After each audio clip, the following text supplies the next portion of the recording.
2018 June మాసంలో మీనరాశి వారికి శారీరకంగా, ఫైనాన్షియల్గా, మానసికంగా అలాగే సొసైటీ పరంగా ఫలితాలు ఏ విధంగా ఉంటాయో చూద్దాం. ఫ్రెండ్స్, మీకు చెప్పబోయే ఫలితాలతో పాటు మీకు ఇంకా ఇతరత్ర విషయాలు తెలుసుకోవాలని అనుకుంటే వ్యక్తిగత జాతకంతో పాటు మీకు అందుబాటులో ఉన్న అనుభవజ్ఞులైన జ్యోతిష పండితులను సంప్రదించి మీ జాతక వివరాలను చూపెట్టి అవసరం అనుకుంటే తరుణోపాయాలను కూడా అడిగి తెలుసుకోండి. మీనరాశి వారు ఈ నెలలో నూతన గృహ నిర్మాణ ప్రయత్నాలు చేస్తారు. ఆర్థికపరమైన ఇబ్బందులు తొలగిపోయే సూచనలు ఉన్నాయి. రావాల్సిన ధనం చేతికి రావచ్చును. ఆకస్మిక ధనలాభంతో రుణబాధలు తొలగి మానసిక సంతృప్తి పొందుతారు. ఈ మాసంలో సంతానానికి సంబంధించిన సమస్యలు కూడా పరిష్కారం అవుతాయి.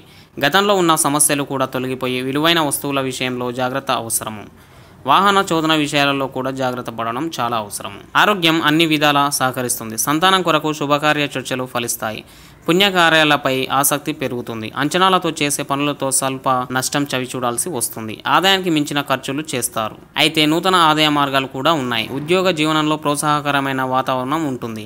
కుటుంబ వ్యవహారాలతో సంఘర్షణలు చోటు చేసుకునే అవకాశాలు చాలా ఉన్నాయి. కుటుంబంతో ఆనందకరమైన సమయాన్ని గడుపుతారు. వివాదాంశాలలో ఎంతమాత్రం తలదూర్చకూడదు. మెలకువలు, సహనం చాలా అవసరం అని గ్రహించాలి. స్వయం వృత్తులు చేసుకునే వారికి లాభసాటిగా ఉంటుంది. బంధువర్గంతో సమస్యలు తొలగిపోతాయి.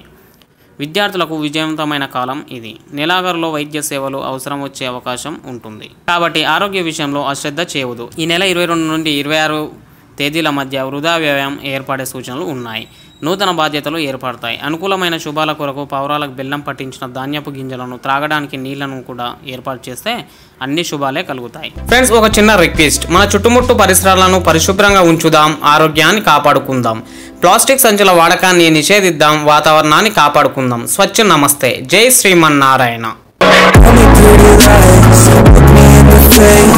Tell me that you love me, even if it's fake, 'cause I don't fucking care.